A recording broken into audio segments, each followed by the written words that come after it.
You know, a lot of people will mess up their lives, not at a time where they face adversity or problems.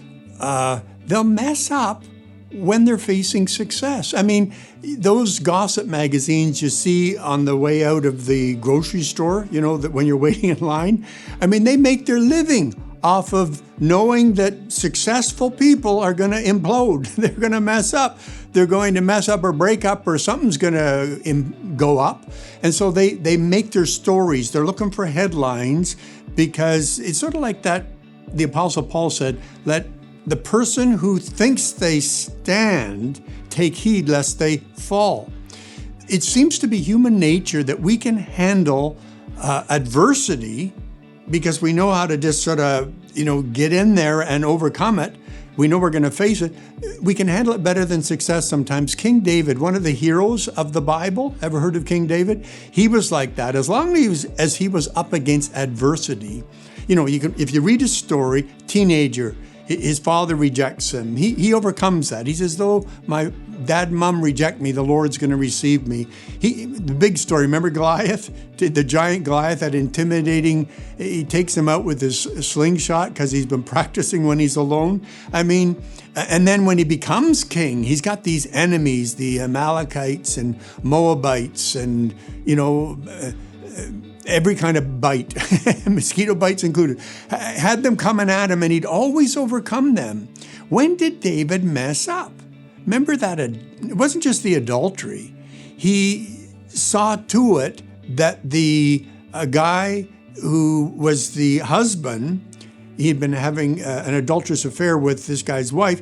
He has him killed in battle to cover up his failure, because he doesn't want him to find out. Because when Bathsheba gets pregnant, the woman he's with, this wife, he doesn't want this innocent man to discover that he had been the dirty rascal instead of the king of the castle, So it was that time when David was so successful, he messed up.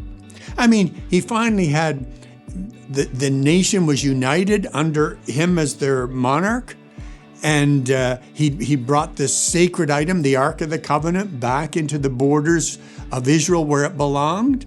And he was just very successful, built his palace. I mean, on all fronts, he was so successful. And that's when David messed up. You see, it's almost like he knew how to handle adversity and succeed, but he didn't know how to handle success and then succeed. He even writes about it in one of his Psalms. He says this. He says, in the day of trouble, I will call on the Lord. But you keep reading, but you want to say, yeah, but what are you going to do, David, in the day of success? He had no plan for that one. And so here's what I've learned about success. It's only safe when it's handled with humility.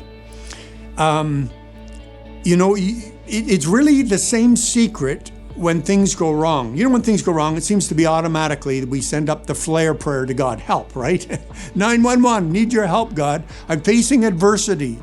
But what helps us most when we're facing adversity is to remember, humbly turn to God and then remember, God, last time I was in a problem, you got me through it. You're faithful. You're going to get me through this one too. Do you know that's the same secret that helps us when we're successful? Just to humble ourselves, turn to God and remember, God, you gave me this success. You got me here. You've blessed my life. And as soon as you humble yourself and thank God, that blessing becomes safe. And then God can bless you with even more because you've learned to handle success. So handle your present successes right, and God will give you more.